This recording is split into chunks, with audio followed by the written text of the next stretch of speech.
بسم الله. نبدأ بالفيلم ولا تنسوا الصلاة على النبي. مرأة قناصة قاعدة في كمين مستنية طيارة توصل. لما راجل يطلع من الجناح بتاع الطيارة، المرأة بتطلق رصاصة. بعدين بتجمع غلاف الطلقة الفارغ وبتفكر في خطة هروبها. في مكان تاني، راجل بيصحى من كابوس وبيمشي في الليل، عاوز ينسى الحلم المرعب ده. بيمر الوقت لحد الفجر وهو قاعد على البحر، بيبص بحزن على زوجين سعداء ماشيين مع كلبهم. بعدين بيستلم رسالة من مرسل مجهول وبيمشي على قاعدة مشاة البحرية. لما يدخل الممتلكات الفيدرالية، بيروح على مكتب امرأة بتقول على نفسها عميلة بارثولوميو. هي عارفة إن ليفي جاي من عيلة عسكرية، وإنه هو كمان قناص نخبوي ليه 113 عملية قتل صعبة على اسمه. بعد ما اتقاعد، بدأ ياخد عقود خاصة، لكن دلوقتي مش مرتبط بأي التزامات. رغم إنه جاهز في أي وقت يشتغل مع مشاة البحرية، لكنه رفض أي عقود عشان الطبيب النفسي العسكري قال إنه مش مؤهل للخدمة. هو لوحده، مفيش حبيبة ولا أقارب ممكن يقلقوا عليه.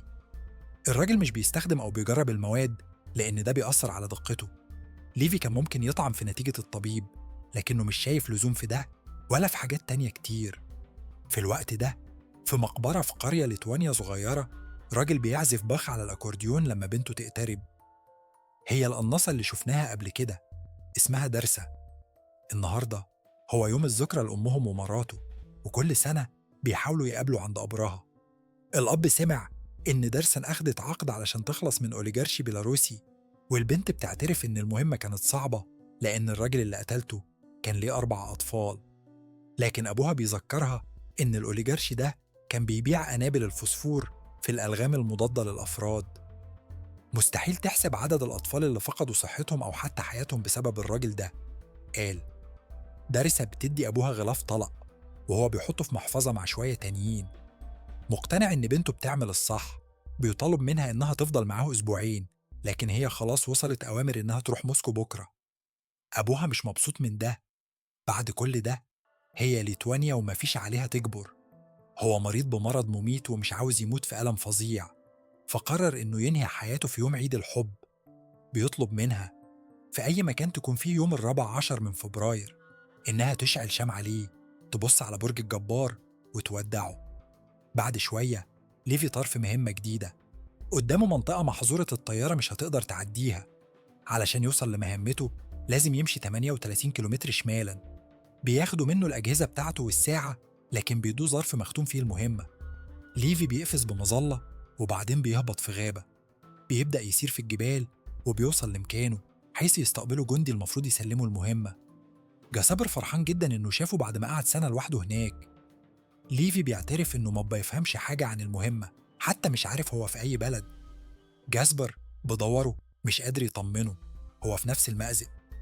قريبا، الجندي بياخده على برج هيتخلى ليه المهمة لمدة سنة. البرج ده ذاتي، فيه ألواح شمسية، مولد كهرباء، وجمع مياه المطر. في المنطقة المحيطة بيه في وفرة من الحيوانات البرية، وكمان في حديقة. على الجانب التاني من الوادي، في موقع مشابه تابع للكتلة الشرقية. ليفي مش هيقدر يوصل ليه حتى لو حب. المنحدرات بتاعة الوادي مليانة ألغام وفخاخ من جميع الأنواع، فكل جانب بيشتغل في شغله الخاص. الشغل هنا بسيط ومناسب لفني مؤهل. لازم يقوم بدورية يومية على الحدود الغربية، ويفحص نقاط الدفاع المحصنة. فحص الاتصال بالعالم الخارجي بيحصل كل 30 يوماً. أجهزة إرسال الأقمار الصناعية مركبة طول الحدود علشان تخفي الوادي عن طريق إرسال إشارات كاذبة، وبالتالي المكان ده غير مرئي للأقمار الصناعية والطائرات بدون طيار. مفيش تواصل مع العالم الخارجي. في حالة الطوارئ، في زر طوارئ هيحذر السلطات لو حصل أي حاجة. لو الأنظمة كلها فشلت أو حصل غزو، النظام هيبدأ بروتوكول الكلب الضال. جاسبر مش عارف يعني إيه ده، لكن لو ليفي سمع صفارات الإنذار، أفضل حاجة هيهرب بعيد.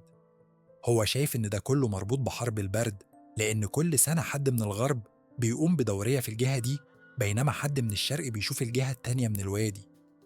ومن 75 سنة مفيش حد اكتشف اللي جوه الوادي بالظبط. الهدف الرئيسي هو إننا ما نخليش اللي جوه الوادي يخرج. من سنة لما تولى جاسبر، كان برضه شايف إن سابقه مجنون، لكن شاف حاجة الجنود سموها الرجال الفارغين. جاسبر مش عارف هم إيه بالظبط، لكن العبارة دي مأخوذة من شغل شاعر. جاسبر عارف إن في أواخر الأربعينات 3 كتائب 4500 فارس اترسلوا جوه الوادي علشان ينظفوه، لكن مفيش حد رجع. بعد كده اتحولوا لنظام احتجاز. جاسبر عارف كل ده من حكايات سابقه، واللي ممكن تكون رواية مش دقيقة، لكن الجندي نفسه مؤمن إن الوادي ده مدخل للجحيم وإنهم بيحموا البوابات. الرجالة ودعوا بعض، وجاسبر راح للنقطة اللي المفروض تيجي فيها الهليكوبتر علشان تاخده. بعد شوية الطيارة ظهرت في السماء ونزلت حبل، لكن لما جاسبر طلع عليه الطيار ضربه بالرصاص ورماه على الأرض. بعدين بلغ برثولوميو إن التدوير اتكمل. مر شهر. ليفي بيأدي واجباته بجد، بيروح الدورية اليومية ويفحص كل الأسلحة ويتأكد إن الألغام جاهزة، وبعدين بيرسل تقارير للقيادة إن كل شيء تمام. في وقت فراغه بيقرأ في كتب كتير في البرج. يوم من الأيام بيلاحظ بعض الاقتباسات على الحائط اللي يبدو إنها من سابقيه ومكتوبة من عقود سابقة. أحيانا بيشتغل في الحديقة ويجمع آخر محصول للموسم، وفجأة بيسمع صوت منشار من الجهة التانية من الوادي. لما يبص من المنظار بيشوف امرأة دارسن برضه بتحاول تبص على زميلها عبر الوادي، لكن لما شافته بيبعد رجعت لعملها. الليلة دي ليفي صحي من كابوسه المعتاد، قفز وأخد بندقيته من غير ما يلاحظ إنه كسر زجاجة وجرح رجله من الشظايا. آثار الدم على الأرض ساعدته إنه يفوق. بيشيل المنظار وبيشوف دارسن اللي هي كمان مش نايمة، لكن لما شافت نظراته طفت شمعتها وانتقلت أعمق في أوضتها. مر شهر تاني. دارسة احتفلت بعيد ميلادها وبعد كده بدأت تراقب ليفي. حست بالملل فقررت تعمل خدعة. طلعت رصاصة في الهوا عشان تجذب انتباهه. لما أمسك المنظار بتاعه رفعت لفتة عشان تطلب اسمه. حذرها إنه ممنوع التواصل، لكن دارسن ما اهتمتش. كتبت اسمها وقالت بما إنه عيد ميلادها هتعمل اللي هي عايزاه. ضحك ليفي وكتب اسمه واقترح إنهم يشربوا حاجة تكريما ليها. بعدين شغلت دارسة الموسيقى وطلبت منه يرقص معاها، لكن ليفي أصر إنه مش بيعرف يرقص. دارسة ما صدقتش وقالت أكيد في حاجة بيعملها كويس. اعترف ليفي إنه قناص شاطر. دارسة قررت تثبت ده. حط ليفي زجاجة على حافة السور وكان ناوي يضربها برصاصة، لكن دارسة ضربتها قبل منه. ردًا على كده دمر ليفي الزجاجة بتاعتها برصاصة. بعد كده توازنت دارسة زجاجة تانية على رأسها عشان تبين له إنه يقدر يستمر في التدريب، لكن فجأة فقدت توازنها للحظة وفزعت. أسقطت الزجاجة وأشارت له يبص لتحت. نظر ليفي في الظلام بسرعة ولاحظ حاجة بتتحرك، كائن غريب زي شجرة حية. ضرب النار في اللحظة اللي داس فيها الكائن ده على لغم ففجره، لكن الباقي استمروا في تسلق الجدار. دلوقتي دارسة برضه بدأت تطلق النار وساعدت ليفي في إسقاط الكائنات. مع بعض قدروا يسقطوا كذا مخلوق وبعدها عم الصمت، لكن لما درساه تراجعت عن الحافة. أيدين ذات أصابع زي الفروع مسكت حافة السور وزحف وحش خشبي عبره واستمر في التقدم تجاه المرأة متجاهل إطلاق نارها. ليفي غطاها برصاصة من بندقيته. فهم فورا إن رجال الجوف هولومان بيهاجموا كمان الجانب بتاعها من الوادي، فبدأ يطلق النار عبر الوادي يساعد المرأة في صدهم. انفجرت الألغام على حافة الوادي ورمت دارسن على جنب، لكن ليفي غطاها بإطلاق نار من المدفع الرشاش زي ما هي غطته قبل كده. وأخيرا انتهى الهجوم. جلسوا في الظلام لفترة عشان يرجعوا هدوءهم. بعدين درساه عالجت جرح كانت مش لاحظاه في حرارة المعركة، وكتبت إنه كان أروع عيد ميلاد في حياتها. في الصباح فحص ليفي جانب الوادي بتاعه وهو بيصلح الفجوات في الأسوار اللي عملتها معركة الليلة اللي فاتت وبيحط ألغام جديدة. فجأة طيارة مسيرة ظهرت من الوادي اللي تحت، اللي خلت البرج بتاع ليفي يرد فعل فوري. ليفي كان بيراقب بقلق عشان يشوف هيحصل إيه بعد كده، لكن الطيارة المسيرة طارت بعيد وهدأ المدفع. مر شهر تاني. ليفي كان بيعمل أعمال منزلية في وقت فراغه، ودارسن كانت بتعزف على البيانو.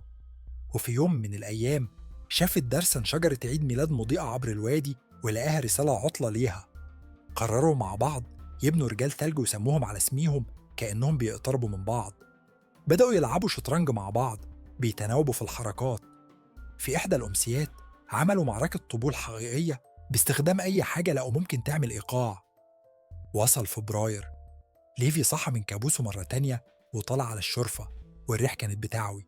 حس إن دارسن كمان كانت مستيقظة. في الصباح كتب ليها ملاحظة: لكن هي ما ردتش لأنها كانت 14 من فبراير. شغلت أسطوانة بخ وبدأت تبكي متذكرة والدها. لما ليفي لاحظ ده سألها إيه اللي حصل. اعترفت له درسا إنها في يوم صعب، وفجأة تمنت لو كان معاه. ليفي ما قدرش ينام طول الليل وهو بيفكر في الوضع. بعد كده قرأ اقتباس على الحائط عن شجاعة اللي جوه بعيد وبدأ يبني جهاز معقد. في الصباح شافت درسة ليفي وهو بيطلق قنبلة عبر الوادي مع حبل مرفق عشان يعمل معبر حبال مؤقت. ركضت للغابة، لقت الجهاز المشتعل، طفيته وربطت الحبل بشجرة. بعدين شافت ملاحظة مع دعوة للعشاء. لافي زين نفسه وجمع باقة من الزهور البرية، وبعد كده قفز من جانب الوادي بتاعه مسرعا عبر الحبل. لكن تباطأ قبل ما يوصل لحافة دورسة، وكان لازم يسحب نفسه باليد، وكان ده مش سهل. دارسة دعيته للعشاء وقدمته الزهور. ما قدرش يخفى إعجابه عن قرب، كانت أكتر جمالا. اقترحت عليه إنه يستحم الأول في الساونا لأنه كان عرقان من عبور الوادي. ضحك ليفي موضحا إنه أخطأ في حساب التوتر على الحبل، وعدته دارسة إنها هتجيب له شوية ملابس تركها السكان السابقين، لكنها مزحته إنها هتعليها بعيد عن الساونا، وده خلاه يجري عاري عشان يجيب ملابسه. لاحقا اتعشوا مع بعض واتكهنوا عن مكانهم في العالم. اتخدروا هما الاتنين أثناء النقل، فمش عندهم فكرة عن المكان. ليفي قدر يقول حاجة واحدة أكيد، إنهم في نصف الكرة الشمالي. بعد كده اعترف إنه قناص. على طول دارسة فهمت من هو. كانت رصاصته في اليمن هي قمة الدقة في الرماية. رجع ليفي واتكلم عن مكانهم. شرحت درسا إن والدها نصحها إنها ما تعرفش كل الحقيقة. ليفي بدأ يتكلم عن طفولته في أوريجون، حيث علمه والده كيف يطلق النار. في تلك الليلة شغلوا الموسيقى ودارسة قدرت تخلي ليفي يرقص، مشيرة إنه كذب بخصوص عدم معرفته كيف يرقص. هو رشيق جدا. قربوا من بعض أكتر. بعد كده اتكلموا عن كل حاجة وكانوا متحمسين يعرفوا عن بعض أكتر. اعترف ليفي إنه كتب قصيدة ليها لكن رفض يقراها. في الصباح ودع ليفي درسا واعترف إن فطيرتها كانت لذيذة جدا، وبعدين رجع عبر الوادي. لكن لما قرب من جانبه انفجر لغم وانقطع الحبل وسقط في الوادي. على الفور أمسكت درسا بسلاحها. هنا النص محول للهجة المصرية مع تغيير اسم دراء إلى درسة. مظلة تفتح وواحدة تقفز وراه، لكن الضباب الكتير بيخفي نهر هائج تحت. بتقع فيه بسرعة وتغرق. بالعافية بتقدر تقطع الخيوط اللي مربوط بيها وتفقد معداتها وتقاوم عشان تعيش وهي متمسكة بشجرة واقعة. في نفس الوقت ليفي معلق فاقد الوعي مقلوب في واحدة من الأشجار الضخمة الجميلة، ومش عارف إن فروعها بقت حية وبتتحول لوحش غريب شبه الحشرات وهي على وشك تاكله. لحسن الحظ بيصحى وبيقدر يضرب الوحش. دارسا بتسمع الطلقة وبتجري ناحية الصوت، بينما ليفي بيقع من الشجرة ويصطدم بالجذور. بيحس إن الجذور بتستيقظ وبتحاول تجره تحت الأرض على ما يبدو عشان تاكله. لما بيكون على وشك فتحة ضخمة تبقى في عليه، دارسا توصل وتفتح النار، فالجذور بترجع. ليفي بيشكرها على إنقاذه لكنها متأكدة إنه كان هيعمل نفس الحاجة علشانها. الاتنين بيعدوا في الغابة الضبابية وبيتكلموا على طريقة الخروج، وفجأة بيظهر حصان معمول من جذور متشابكة. الوحش اللي راكب الحصان شبه نبات. الوحش بيعدي الطلقات وبيهاجم دارسة، بينما ليفي بيحارب الحصان. بالعافية الاتنين بيقدروا يهزموا الوحوش الغريبة دي. ليفي بيقول إن البشر الأحياء بياكلوهم الوحوش النباتية دي. بعد كده دارسا بتلاحظ إنها فقدت الحبل في النهر ومش عارفة هم هيطلعوا إزاي. بتقترح إنهم يمشوا على طول النهر عشان يمكن يلاقوا مخرج في حتة. ليفي بيشير لبقايا زي على الفارس اللي وقع، والزي ده من أيام ما بعد الحرب في الأربعينيات. دول بقايا رجال الفرسان اللي اختفوا. بيبدوا يمشوا وبيتفرجوا على الأشجار والشجيرات المتشابكة والمرعبة اللي واضح إن فيها أشكال بشرية. بعد شوية بيوصلوا لإنشاءات مدمرة شوية على ما يبدو بسبب زلزال. بيخشوا مبنى شبه كنيسة ويدخلوا جوه. الكراسي لسه موجودة، وهنا وهناك بيشوفوا بقايا بشرية عليها. ليفي بيشم ريحة مألوفة ويستنتج إن الناس دول ماتوا بسبب التسمم بالسيانيد، لكن إزاي ده حصل؟ دارسا بتتوسل له يخرجوا بأسرع ما يمكن، وفجأة بتظهر عناكب ضخمة بتقع عليهم من فوق. بيطلقوا النار ويهربوا للباب، بينما الجثث المحنطة على الكراسي بتبدأ تتحرك. دارسن بتطلق قاذفة قنابل على حيط الكنيسة، فبيحصل حريق وبيقدروا يهربوا من الكابوس ده. بيحاولوا يخبوا لكن مفيش مكان، الوحوش في كل حتة. دارسن بتقترح إنهم يلتصقوا بحائط الوادي عشان محدش يقدر يهاجمهم من ورا. بيعدوا هناك ويلاقوا مدخل لحظيرة شبه سليمة يقدروا يحصنوا نفسهم فيها وياخدوا شوية راحة. بعد شوية بيحسوا إن دي قاعدة مبنية في صخور الوادي. بيكتشفوا معمل قديم مليان كيماويات ومركبات. ليفي بيلاقي فيلم في مولد لسه شغال بالرغم من السنين. الأضواء بتشتغل. ليفي بيلاقي جهاز عرض وبيشوفوا فيلم بيوصف تحالف سري بين دول شرقية وغربية قرب نهاية الحرب العالمية التانية. بينما أوبنهايمر كان بيعمل القنبلة النووية، كانوا بيعملوا رأس حرب كيميائي بقوة تدميرية مش متوقعة في المعمل ده. فجأة بيحصل زلزال شديد في الوادي ويدمر المعمل. التلوث الكيميائي الحيوي الناتج بيخلط الحمض النووي البشري مع النباتات والحيوانات وحتى الحشرات ويحول الناس لوحوش. لكن بعض الناس كانت عندهم مناعة أكتر. لو الطفرة ما ظهرتش في 5 أيام يبقى الشخص محصن. الست في الفيلم بتظهر عليها تغيرات مرعبة في جسمها، بينما دارسن بتلاحظ قنبلة مختومة فيها محلول. العالم بيواصل ويقول إن البشرية ممكن تتنجى بس علشان الوادي في منطقة مش نافذة. بتتوسل وتتمنى ربنا يرحمهم. الفيلم بيخلص، الاتنين بيواصلوا وبيلاقوا غرفة فيها معدات حديثة مش كانت موجودة في نص القرن العشرين. يبقى المعمل ده كان شغال لحد وقت قريب. لكن ليه منفجروهوش عشان يخلصوا من الخطر على البشرية؟ ليفي بيشغل كمبيوتر وبيقرأ اسم منظمة عسكرية، دارك لايك. بيحس إنهم ما كانوش شغالين مع الجيش لكن مع شركة خاصة واضح إنها غنية وقوية جدا. هو عارف إن طائرات دارك لايك بدون طيار بتجمع عينات هجينة من كل حتة في العالم. يبقى الشركة دي بتكون جنود خارقين وتحافظ على أسرارها. ليفي بيشوف اسم برنامج ستري دوج ويتذكر تحذير جريد. بيحس إنه الاسم الرمزي لقنبلة حرارية كان من المفروض تدمر الوادي لو حصل تسريب، لكن الزلزال اتلفها. ليفي بيقول إنه لو ما قدرش يطلع كان يستاهل علشان قابلها. بيستعدوا للرحلة الجاية، ودارسن بتلاحظ إنها نسيت الشنطة عند المدخل اللي فيها كل الذخيرة. ما عندهمش خيار غير إنهم يرجعوا. بيرموا قنبلة دخان عشان يتغطوا ويخرجوا. دارسن بتلم الشنطة لكن من وسط الضباب بيطلع جزر طويل ويجذب رجلها ويسحبها بسرعة. الجزر بيعدي بجانب ليفي. واحد راكب الجزر على حصان بيختطفها وياخدها في الظلام. بتحاول تقطع الجزر لكنها بتصطدم بحاجة وتفقد الوعي. ليفي بيروح وراها وبيلاقي صاروخ مدمر. دارسن بتصحى وتلاقي نفسها معلقة في غرفة مع راجل أجوف بيفكر منين يبدأ يأكلها. بتقدر تتحرر وتحارب لكن الوحش قوي جدا. دارسن بتشعله بالنار باستخدام جزع من النار لكنه يكاد يسيطر عليها. بعدين ليفي بيظهر وينقذها. بيفحص الراجل الأجوف ويحس إنه بقايا واحد من أسلافه، الضابط اللي سمى الوحوش الرجال الأجوف. بيخرجوا وبيلاقوا صواريخ مدمرة وسط حشد من البشر المتحولين واللي تحولوا لنباتات وحولوا المكان لكابوس شبه شبكة. دارسا وليفي بيعدوا لكن واحد من النباتات البشرية بيقبض على دارسا وليفي بيحاول يحررها. بيعدوا ويطلقوا النار على المكسات الحية لحد ما دارسا بتطلق قنبلة، فبيحصل حريق في النباتات النص بشرية وبيقدروا يهربوا. بعد شوية بيلاقوا عربية جيب لسه شغالة وفيها رفعة قوية وبيعدوا بيها لقدام الجرف.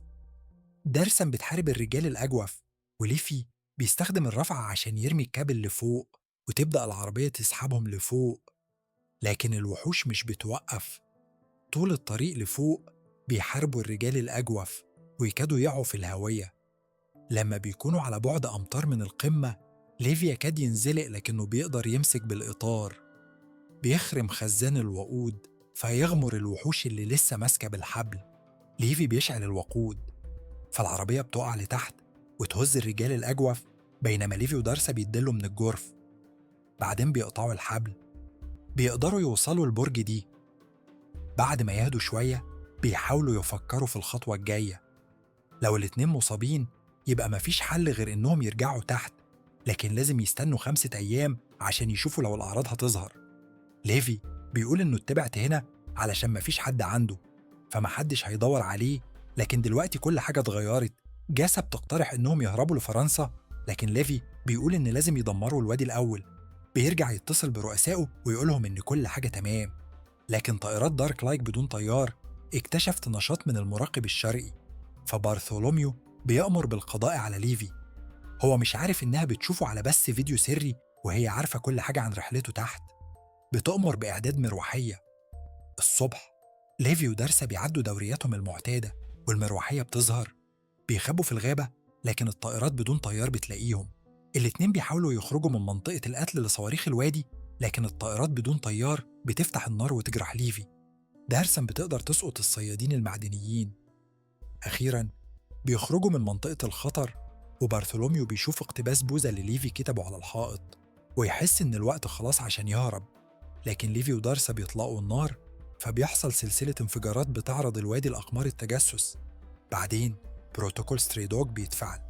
المروحية بتقلع، لكن بتتأثر بالانفجار. ليفي بيتلقى في النهر بفعل موجة الصدمة ويختفي في التيار. دارسن بتستنى 6 أيام في كهف قريب وبعدين بتسافر. بعد فترة بتستقر في فرنسا وبتفتح آخر رسالة ليه اللي فيها القصيدة اللي كتبها ليها. بتعيط وهي بتتذكر ليفي. بتشتغل في مقهى، وفي يوم بتشوف ليفي فجأة قاعد على طاولة. دارسن بتتردد عن إنها تجري تعانقه، وبس بتسأله ليه غاب كتير. ليفي بيقول إنه اتجرح جامد، لكن دلوقتي مستعد يشتغل في مطبخها. بيقبله.